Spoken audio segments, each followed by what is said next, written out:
This is the After Party, live with Kim McAllister. Pick a couch, grab a drink, and settle into the conversation.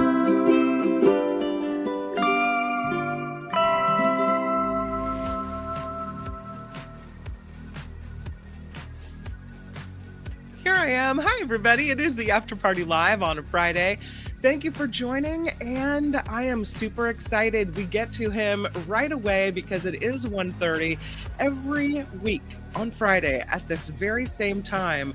I have the pleasure of introducing Tim Sika. He joins us with a look at this week's movie selection, his classic movie recommendation of the week. I know you wait for it. It is At the Movies with Tim Sika. Welcome aboard, my friend. Thank you, Kim. How are you doing? Yeah, good. How are you doing?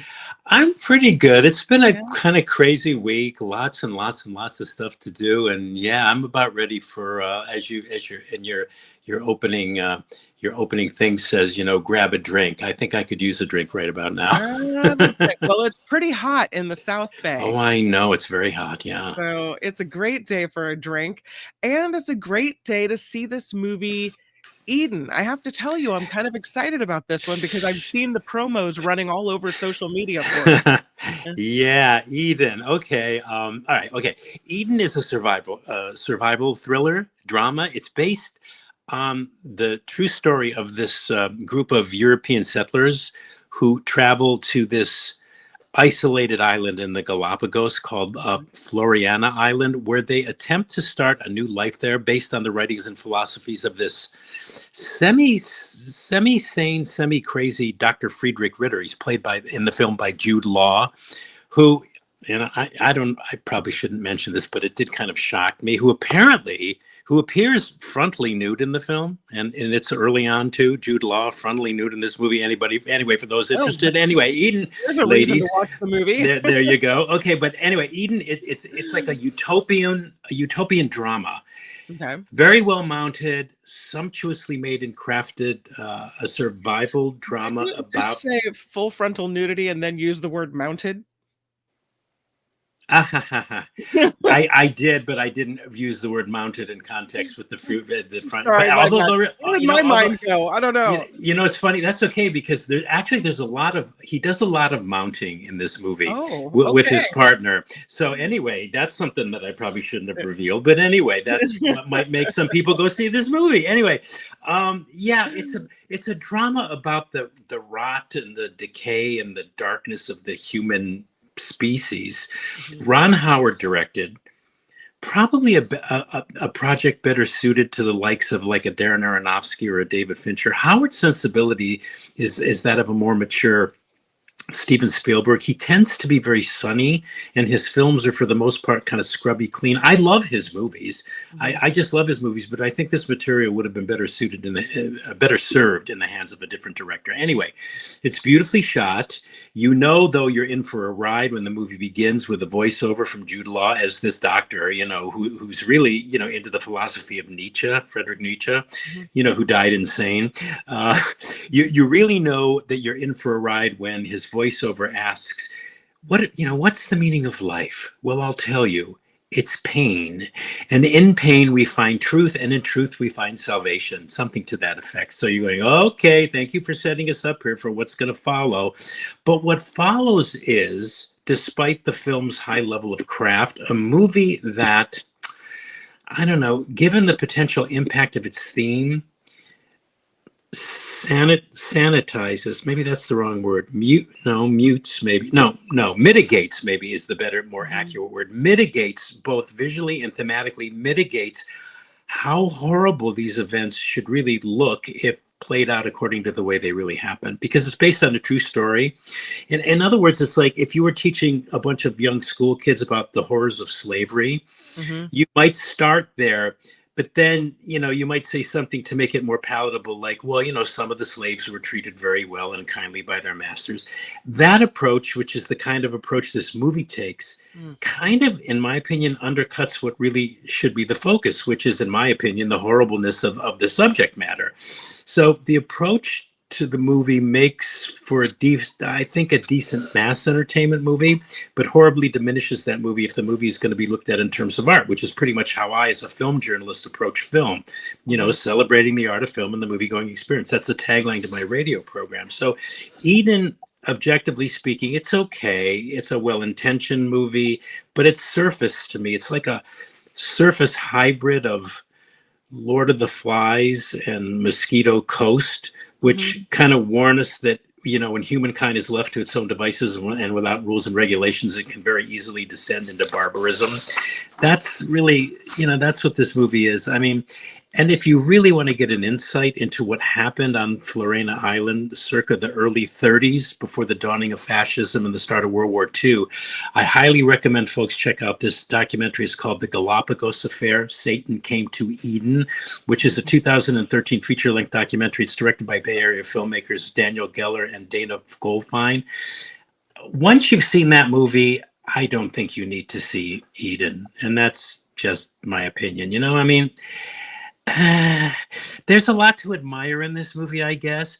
The performances are really, top notch. Ana de Armas.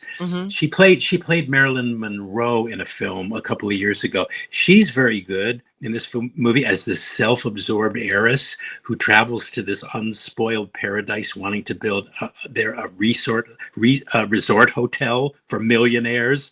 I mean, what does that sound like, right? I think for a certain audience, I think Eden will more than suffice as entertainment and drama, and maybe even provide for those audiences something to think about. But for me, I've seen these themes presented and dramatized in much better ways and in much, much more nuanced and frankly, much better movies, and, movies with better scripts. So, okay. And in conclusion, because I've already talked too much about this movie,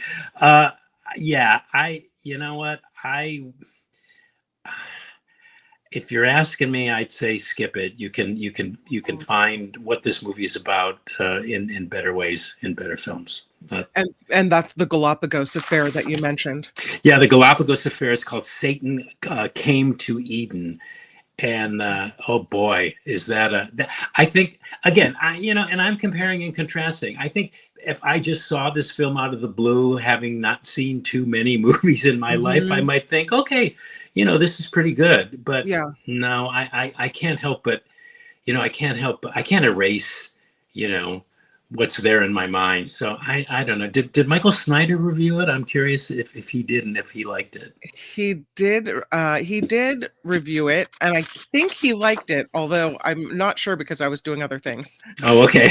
I'll be sure to I'll check it out on my show. I'll go to the YouTube thing. So not even Jude Law could save this movie with the full frontal, huh?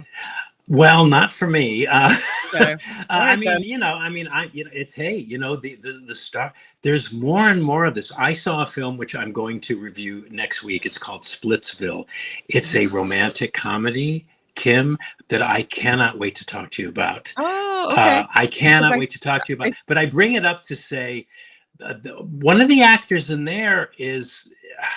He's not only fully frontal, he's fully frontal, God, at least three or four scenes. Okay. It's happening more, ladies, so you can be happy, men, and it's about time, women have been doing it since the movies began. So it's about time men show their stuff. Show their wares. Yes. The next movie is called Relay. Yeah, this is a fascinating espionage thriller. Very, very different from a lot of the espionage thrillers that we've seen in the past in a lot of respects, but also similar to those same espionage thrillers in its resolution. But anyway, it's about it. The premise is really, really interesting. I don't think I ever saw a movie with this kind of premise, but it's about a secretive fixer played by Riz Ahmed, and he's to the right there on the poster. He's always compelling. I really love this actor. He's just interesting to watch, who serves as this kind of like intermediary, I'm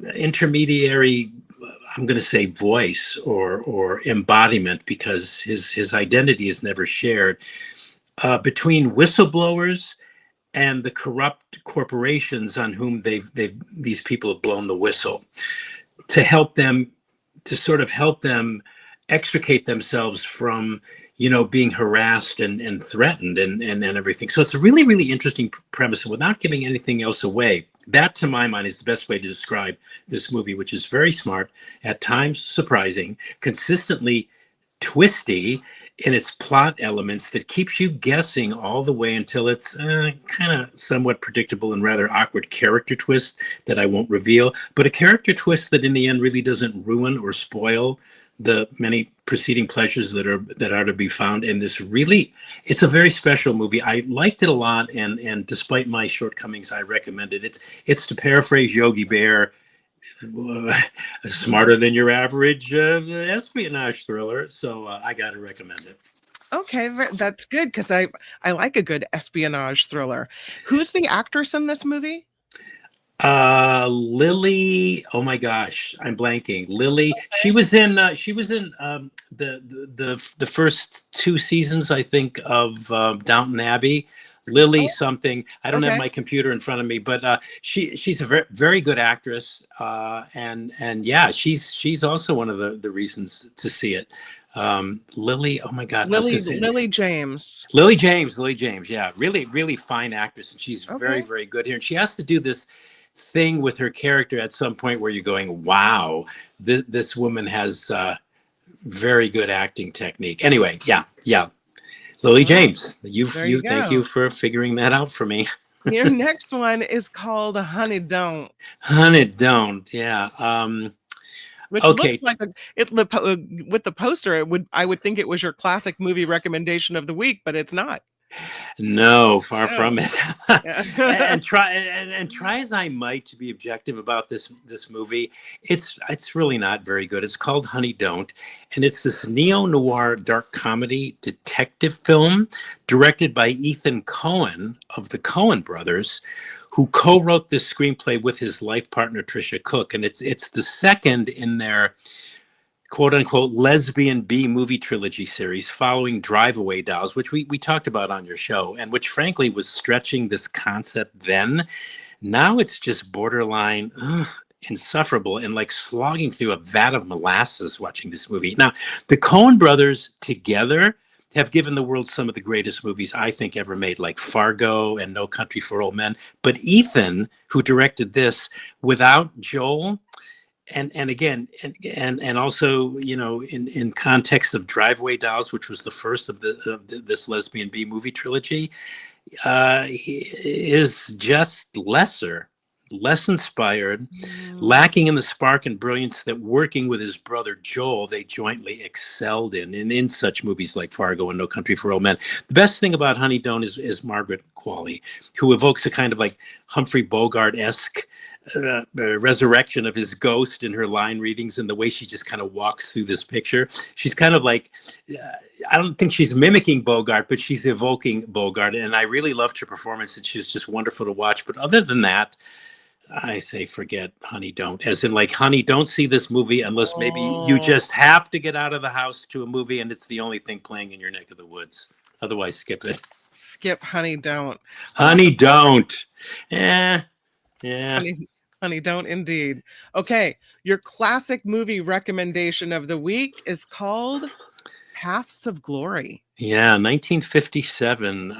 One of the early Stanley Kubrick masterpieces and one of the greatest anti-war movies ever produced. It stars Kirk Douglas.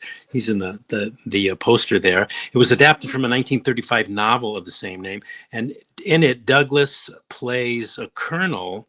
He plays the commanding officer of French soldiers in World War I who refused to continue on this suicidal attack against the Germans, after which the Kirk Douglas colonel character has to defend 3 of the soldiers who participated in this futile attack against charges of cowardice in a court-martial, which is really a kangaroo court. And these 3 soldiers are then selected to be shot at a firing squad unjustly to serve as scapegoats for like military humiliation and military incompetence in order to, save their skins. And so the movie is about military corruption at the highest and most insidious levels. The way in which the film too delineated this split between officers and the men they were supposed to be protecting was just shocking. The film, in fact, was banned in France when it first appeared for 18 years because of Why? its because of its anti-militaristic stance. It made the military look like not only fools but evil as well, and it's all evoked in this powerful film. It's a disturbing film, deeply disturbing film on a multitude of levels, and like the lion's share of the lion's share of the Stanley Kubrick canon, this movie is so layered in its depiction of military deceit and corruption that every time you watch it, and I can't even tell you how many times I've watched it, you see something new.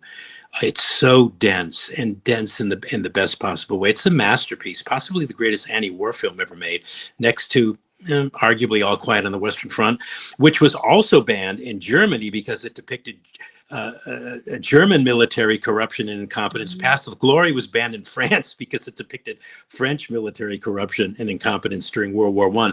And like all of Kubrick's films, it's masterfully photographed. It's just arresting to look at. You could watch this movie without the sound and be totally blown away. The tracking shots in the trenches, for one, are just out of this world, breathtaking. Anyway, brilliant film, powerful, and harrowing too, positively harrowing too, in its overall power. When this movie is over, you feel like you've been through something that you just can't put into words.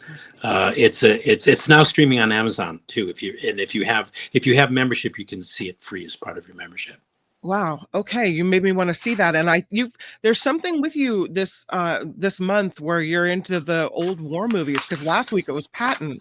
Yeah. Maybe there's Yeah. okay. So maybe you can like psychoanalyze that trend for me. I don't know why. Maybe it's like a manifestation of the inside of my mind, which is feeling like I need to fight every battle these days. Maybe. Yeah, I don't know. All right. Yeah. We'll recap it with Eden. You said the subject matter is really diminished by the approach to this true story, but you still said, though it was entertaining, you recommend instead the Galapagos Affair, Satan Came to Eden instead, and you say really you should see that movie and skip this one, Eden. Yeah. As for Relay, you said this is a smart movie. It's an interesting premise, and it's better than other movies of this sort, these types of espionage thrillers. You really like this one. You're recommending Eden. However, Relay. Oh, Relay. You're recommending Relay. My apologies. Yeah. Honey Don't, though, you are not recommending Honey Don't. You said it's really not inspired. It's a great actress, though. Margaret Qualley gives a great performance, but still, you said skip Honey Don't. It's really not worth your time. Yeah, the title tells you what you need to do in regards to this movie. Just don't. As far as the classic movie rec of the week, you say it's Paths of Glory from 1957 that you have selected for this week. It's a controversial anti-war film.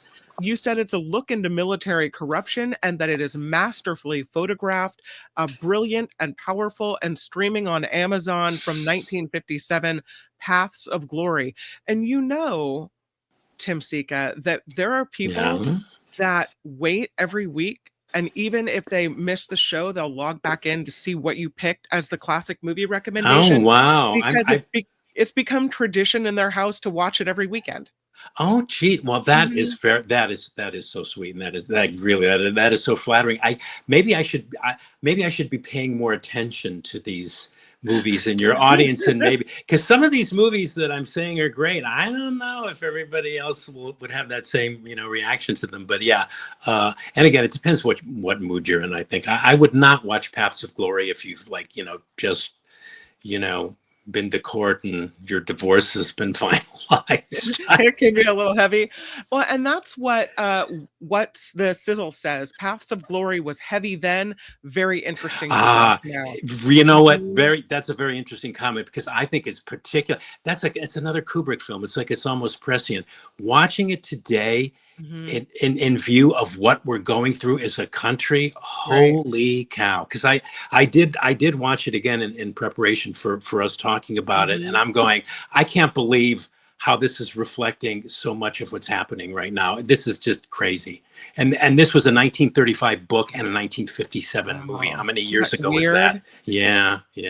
Ricky says, thank you for your time and opinions, Tim. Always worth the view. Brings some comedy for the past for us. So he's looking for a comedy next time. Okay, I will take that to heart, and Mhm. I will look for a comedy next time. You can count on it. I promise. Yeah. Thanks, Ricky. Yeah. And it looks like, what else do we have here for you? Hmm. A lot of people talking about Paths of Glory says be aware faced significant backlash when it was released. And you Yeah. mentioned this in France where it was banned for its critical portrayal of the military. Yeah, Yeah, there you you go. you Yeah, did yeah, mention that as well. yeah. Yeah. Um, oh, and Yvonne says, how about a 100% classic movie show from Tim with no recent ones? Well, I think 1957 is pretty classic, right? And it's black and white. I mean, I don't know how much more classic you can get. Yeah, well, maybe they meant maybe she meant yeah, to just have I don't know, like a whole show of just classic movies. Yeah, I don't. Oh, I see. I think what she meant is just do a whole like segment on on classic movies as opposed to mixing new reviews with the classic movies. You know what I mean? Does that make sense? Yeah, yeah, that makes sense. I don't know. I kind of like the way you do it, so I don't know. Um, It's all up to you who is the producer and host of your there you program. So go. there you go.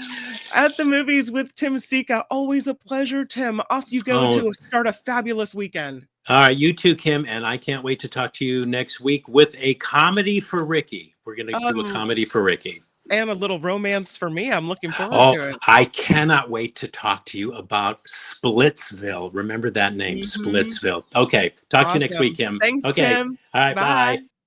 At the movies with Tim Sika. Always a pleasure. Let's get into some of the stories that we have for you today, including the story about Harry toothpaste. When I say Harry toothpaste, there's not like strands of hair in it per se, but it is derived from hair. It is toothpaste made with keratin. And apparently, it is much better for us. Here's the picture of the scientist. You can see them holding two giant clumps of hair. What? Yeah, they're trying to extract the keratin from the hair to be used in toothpaste. And it, according to the study, is so much better for our teeth. The question I have is, would you switch to using it? We know that we've talked about this on the show in the past that in order to make bread really fluffy, sometimes they will sweep up hair from a salon floor, get the keratin out of it, and use that to make the bread fluffy. So it's kind of hairy bread. Now we have hairy toothpaste. But here's the difference. You can see on the left, that's our regular toothpaste. And on the right is an improvement in the strengthening of our teeth with keratin derived toothpaste. So, knowing that hairy toothpaste, you can say, is better for us, would you switch to it? The toothpaste made with hair naturally repairs our tooth enamel. Yeah. The keratin based treatments were found to stop enamel erosion completely. I think I have an easier time brushing with keratin than I do eating it, but this study was done by scientists at King's College in London. And they say they've discovered that keratin, this protein found in hair, skin, and wool, that's often used in reparative shampoos, can also help with our teeth. The scientists called it a game changer. Like they're behind it 100%. And so now they say they're trying to get the toothpaste industry to introduce keratin as a product within our daily use to protect and heal tooth enamel, and without even really realizing that what we're doing. They say if you have a micro crack or a very small defect in your teeth, using this type of product would mean the micro crack would heal itself without you ever even realizing that you had a problem. The scientists say many tooth problems come from damaged enamel, which does not regenerate on its own. And once the enamel is lost, it is gone forever. But when the keratin mixes with the minerals in our saliva, it produces this type of protective coating that mimics the structure and the function of natural enamel. And you can see there, look at how much better the enamel looks on the right than on the left. The scientists say the fluoride toothpaste and the fluoride added to our drinking water, that's what we really rely on right now to slow the erosion of our enamel. But that keratin-based treatments are found to stop that erosion completely. This is the quote: keratin offers a transformative alternative to current dental treatments. So there you go. That's from King's College London. The treatment, they say, could be through a daily toothpaste or as some type of professionally applied gel, like a varnish in more extreme cases, and it could be available to the public in 2 or 3 years. They also see this as a more environmentally friendly alternative to the traditional dental restoration. They tested products made from wool, but they say in the future, people could collect their own hair to extract keratin. They say they're going with sheep's wool for now because it's abundant and it's also a bio waste type of product, and it's sustainable, and it's also good for farmers.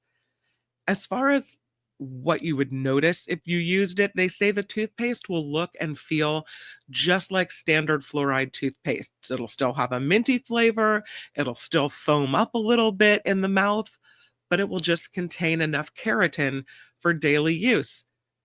The scientists say the goal is to make this affordable and to reach all of the public. They don't think it's going to be a premium product. They say they'd like everyone to be able to have access to this.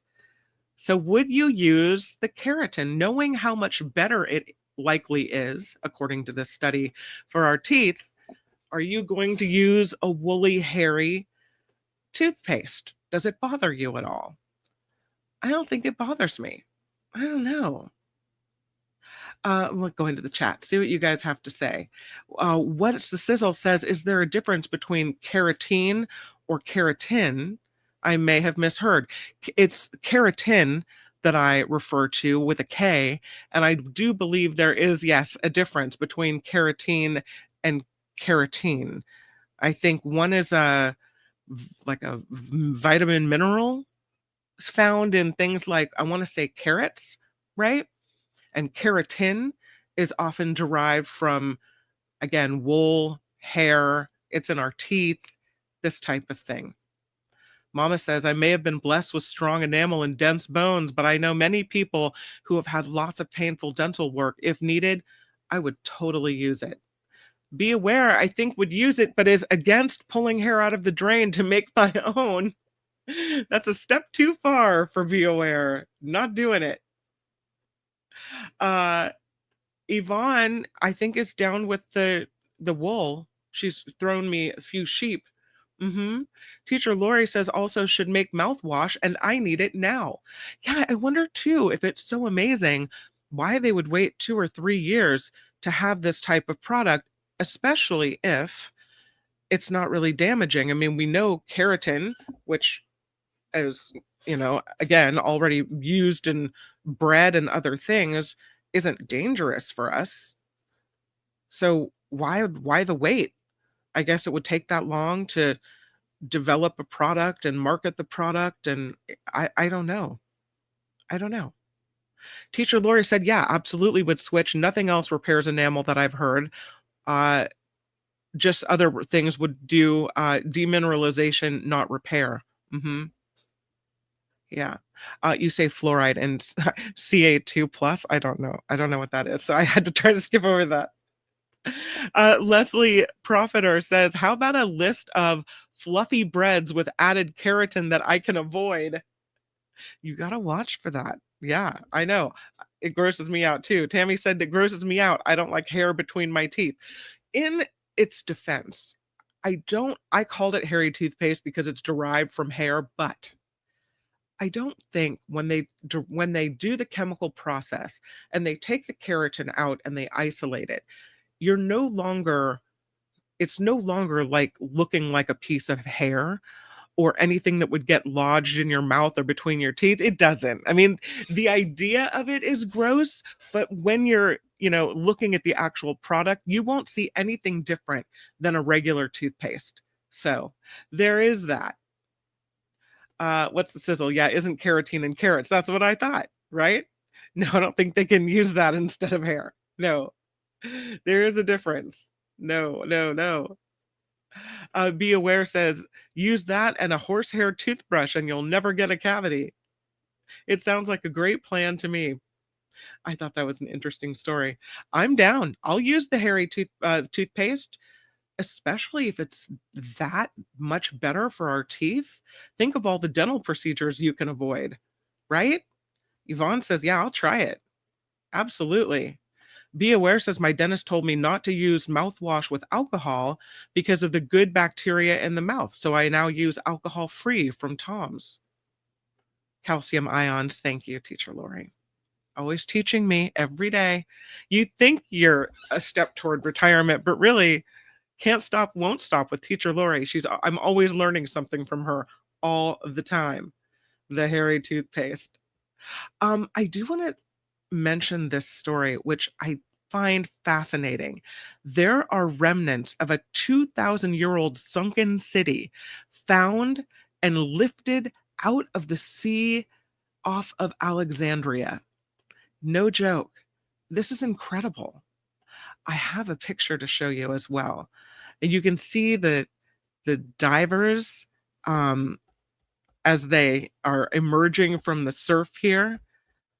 I have this really great photo to show you and it's not working. But this story is super cool. And it's kind of almost like a story from a movie, I want to say. All right, here's the picture. And you can see them lifting the old stones of this sunken city. It makes me want to see more pictures about really what's going on down below and underneath the ocean. The country of Egypt is unveiling parts of a sunken city submerged beneath the water off the coast of Alexandria.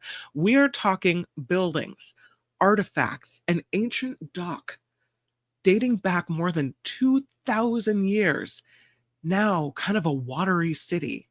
It's located in the waters of Abu Qir Bay.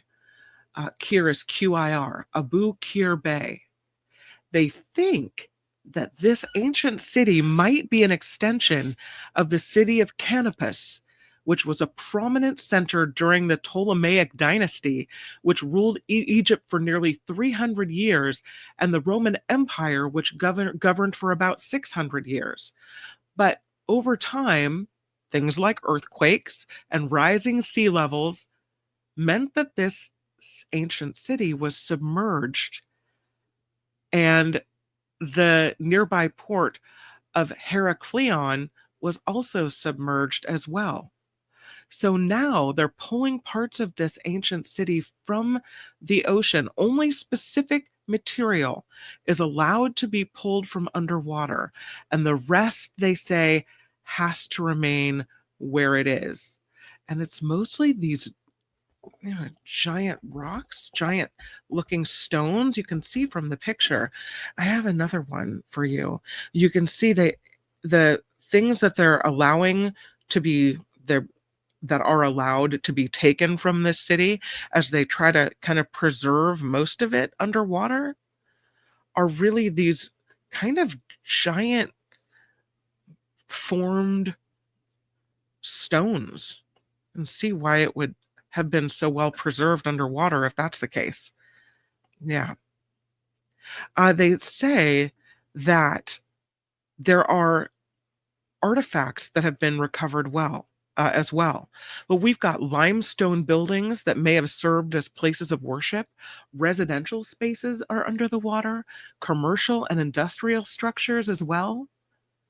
Reservoirs and rock-carved ponds for domestic water storage and fish cultivation are also down there. They also have some statues of royal figurines and sphinxes from the pre-Roman era, including a partially observed sphinx with a cartouche of Ramses II, one of the country's most famous long-ruling ancient pharaohs. A lot of the statues, they say, unfortunately, are missing body parts. So that's unfortunate. But after 2,000 years, I'm going to give that ancient city a break. I think they did a lot to preserve what they had going on down there without realizing that they probably ever even had to. Here's one of the statues they found. You can see it kind of has like the folds of a robe, but no head and no legs. So that's one of the things they pulled out. Can you even imagine? Incredible. Other finds, again, a merchant ship, stone anchors, a harbor crane dating back to the Ptolemaic and Roman eras, found at the site of this long dock, which they think was used as a harbor for small boats until the Byzantine era. They say Alexandria is home to countless ancient ruins and historic treasures, but the second city is also at risk of succumbing to the same waters that claimed Canopus and Heracleon as well. It is very vulnerable to the climate crisis and to rising sea levels, and is sinking by more than 3 millimeters every year. We're talking about the city of Alexandria. The United Nations put out this best case scenario, and they say a third of Alexandria will be underwater or uninhabitable by 2050. That's not so far off. So it's just in a crazy place. What I want to see is a video of what's going on underneath. I want to see the rest of what they saw underneath. Instead, the only video really taken shows me what I'm showing you, which is the articles of the items that they have found submerged. But still, let's take a look at the video. There it is.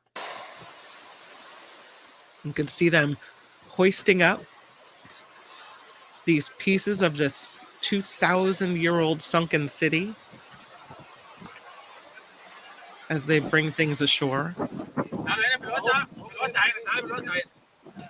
Yeah, thanks to The Guardian for this footage. Incredible what they're finding under here. But I want to see the video underwater. Oh, there's a foot. You can طبعا see دي the old بتؤكد ان statue. المكان ده كان مدينه سكنيه متكامله. الجزء اللي احنا فيه ده كان ميناء. القطع اللي موجوده دي بتؤكد الدراسه اللي بتقول ان الاسكندريه حصل فيها غمر للمياه نتيجه زلزال كبير او تسونامي، وده اللي عشان كده كل التماثيل فاقده الراس والقدم، ودي اضعف حتت في التماثيل، ولكن البدن هي اكبر حته في التمثال. If you're listening via podcast, they're talking about the feet and the head of statues being the weakest part, and that this all confirms that what they're finding is indeed the remnants of this ancient city. واضخمها فبتقع في الميه مباشره، فاحنا عندنا ابدنه كتير من تماثيل تم الكشف عنهم وانتشالهم النهارده. Yeah, pretty incredible. So that's what you have. And I can't wait to see what else they pull up from there. Really, really interesting. Okay, let's move forward and talk about these really cool cave fish. This might be a little creepy to you, but I find it fascinating. These fish in Mexico, tetras, that many people have in a fish tank, they, in many cases, have been swept into these super dark ocean caves. And when they're in these caves and living in the darkness, they evolve to have no eyes. They lose their eyes. But instead of having eyes, they instead gain other really cool capabilities. Biologists say they are fascinated by the demise of the eyes of these fish, but that the energy that it takes to make and use our eyes, or the fish's eyes in this case, has gone to creating other things about the fish that help them thrive in a cave environment. Some of this, they hope, could be used to help people yet again. Now, there's been a debate over why these fish lose their eyes. Maybe did they just wither away? But now they say no. This is about eyes being very expensive in terms of resources and energy. And so if you don't need them, there must be an advantage to getting rid of them. And now they say that's true, that different cavefish populations have lost their eyes in different ways. These fish have developed the ability to have better taste buds and a higher density of sensitive cells alongside their bodies. And the reason for that is so they can sense water pressure and flow inside the cave. They say the regions of the brain that process other senses in these fish have been expanded. And the researchers say they think what happened is you have to sort of kill the eye program in order to expand in other ways. This article on Mexican tetras, published in 2023 in the Annual Review of Cell and Developmental Biology. They say killing the processes that support the formation of the eye is what happens.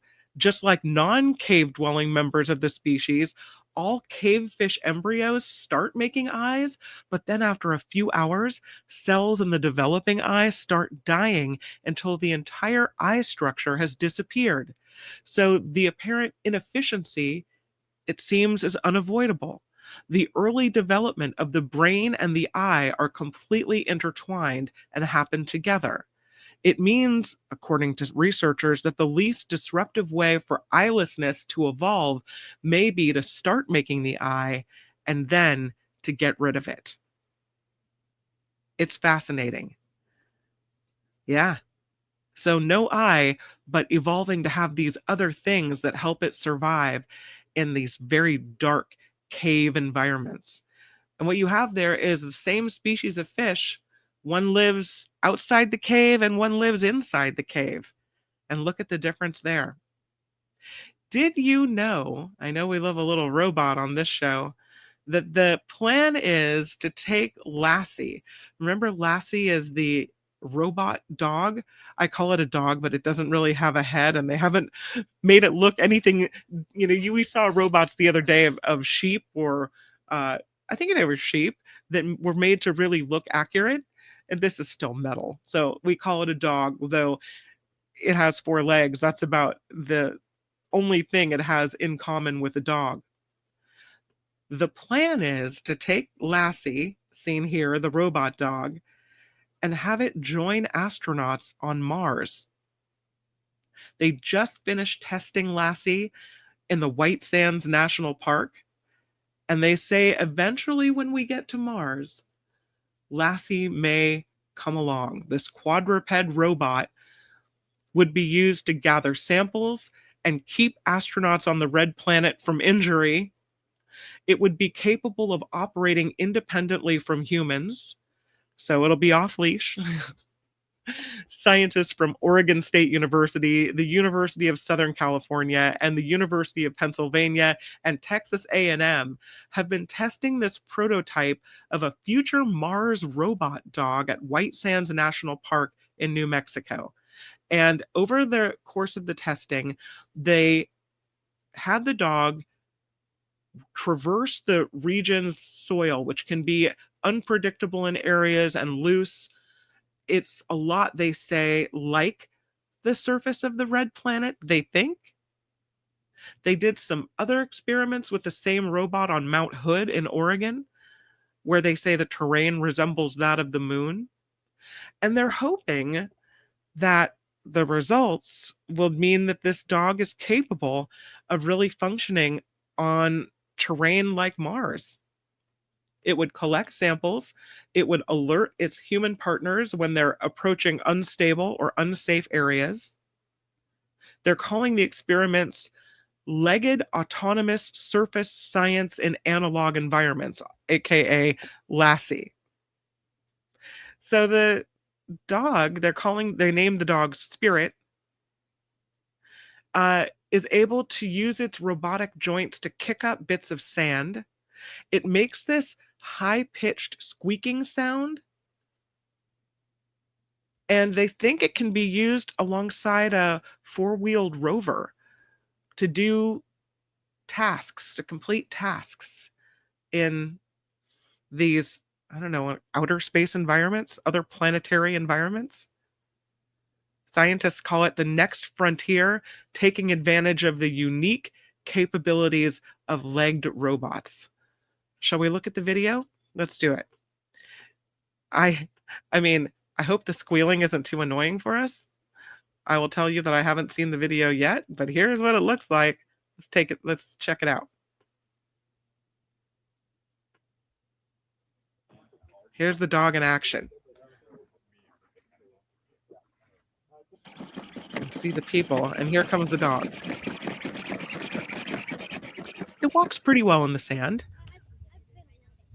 They have it doing a variety of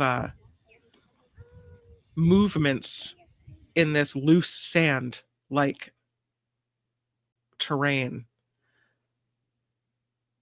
So you could see that that would probably work out if that is indeed what the soil is like in Mars. I mean, maybe it's rocky boulders that are constantly shifting underfoot. Perhaps it's not sandy-like. I don't know.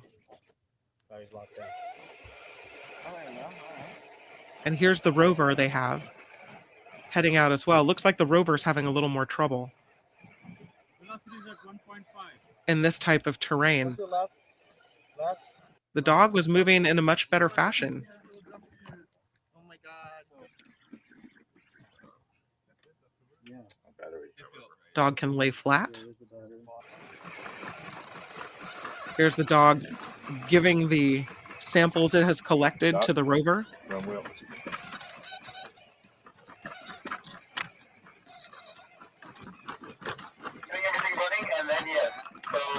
I don't know. It looks kind of rudimentary to be put onto Mars at this point. I think they need to perfect it a little bit. But there they are. That's what they're doing. Here they've got more than one of these dogs, so-called dogs.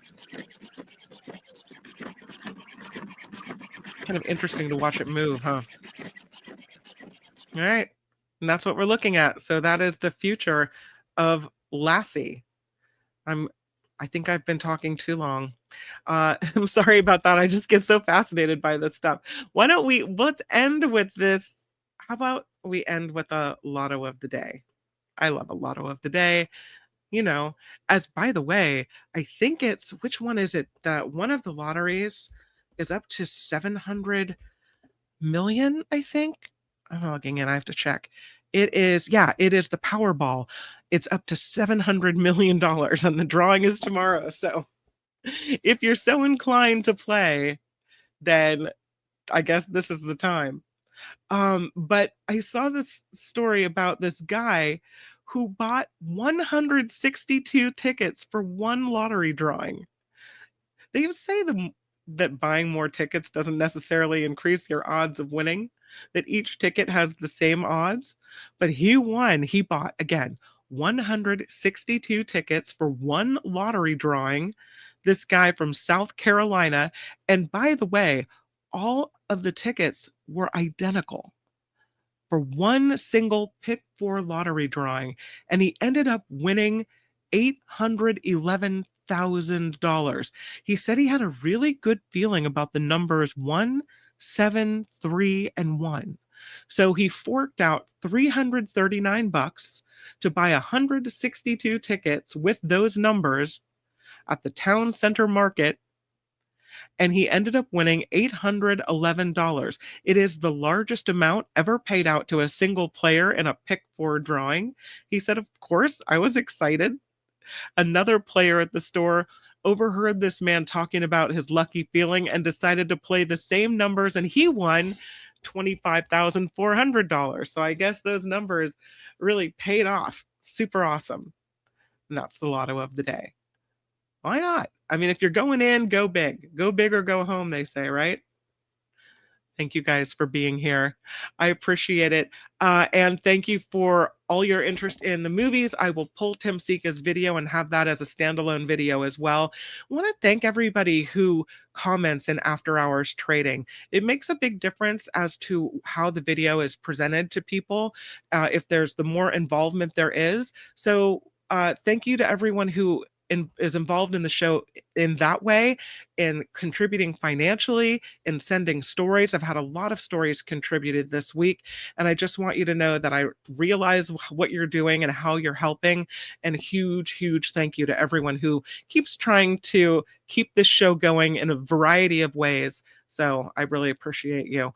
To the folks that have contributed financially via the PayPal information at the bottom of the show description, Jane O, Alicia P, Vicky S, Karen K, Wes, always thank you so much. So appreciate it. I hope you guys have a great weekend. Make it the very best that you can. When I see you again on the Mark Thompson Show, we will have Gary Dietrich join us on the show. Also, we have Jasmine. Her name is Jasmine. I want to say her last name starts with a B. Hold on, sorry, let me get to it really quickly. On the Mark Thompson Show on Monday, Jasmine Burney from Florida. She is very involved in ensuring voting rights are maintained for minority populations in Florida. We will continue our conversation about voting and election fairness on Monday with Jasmine Burney. And again, Gary Dietrich will be on the show as well. So we have that to look forward to on the Mark Thompson Show on Monday.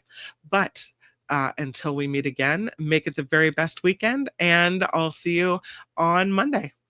For now, bye-bye. The After Party Live would like to thank the following contributors and viewers like you.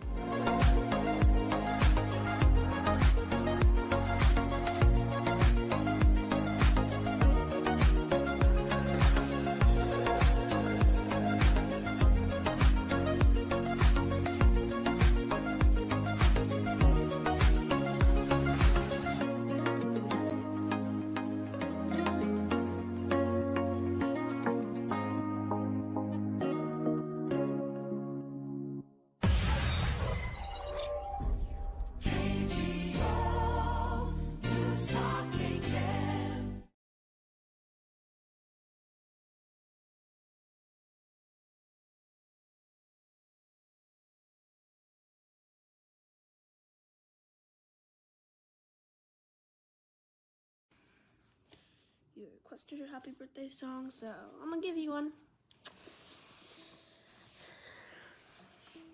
Happy birthday to you. Happy birthday to you. Happy birthday, happy birthday, happy birthday to you.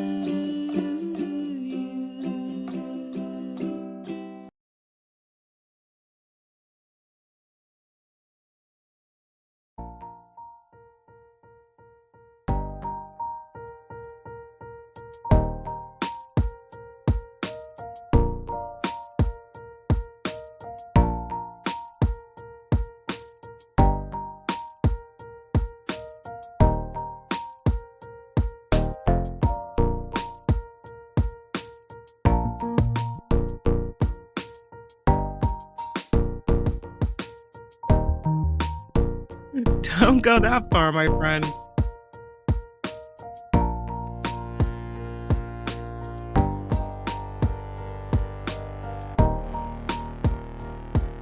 Yeah, that's my fascination with them, Mama. Absolutely.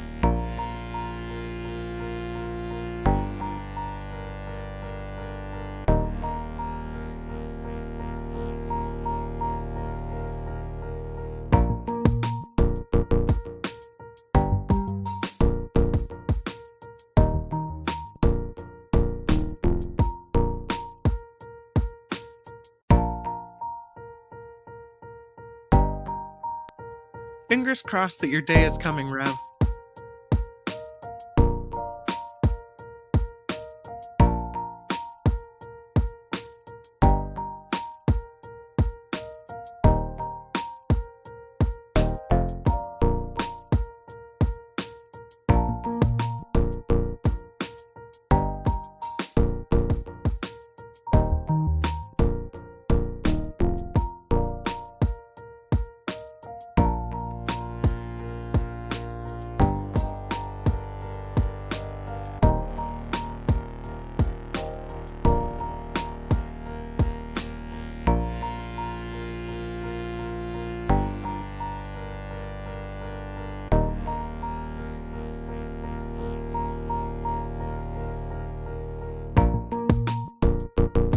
Yes, click like and subscribe. Woohoo!